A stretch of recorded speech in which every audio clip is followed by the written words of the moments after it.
Teman-teman, ini saya tunjukin salah satu ruas jalan raya yang ada di Riting, Lepung. Masih kelihatan ininya, garis-garis putih karena ini adalah aspal negara. Jadi kan aspalnya itu kan memang kelihatan ada garis putih ini sebagai pembatas jalan kiri dan kanan. Sehingga kalau kita lihat garis pantai, maka pantainya itu langsung di sana. Deket banget, ini jaraknya hanya paling sekitar 100 meter juga nggak sampai.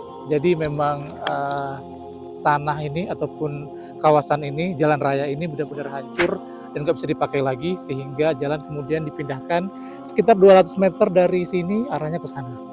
Kenapa? Karena memang jaraknya udah deket banget dengan pesisir pantai, jadi memang udah agak serem ya, apalagi pada saat awal-awal kejadian mungkin di sini tuh pantainya masih terlalu deket ke arah daratan, sehingga mungkin dinilai kurang layak lagi untuk membangun jalan baru di jalan yang lama.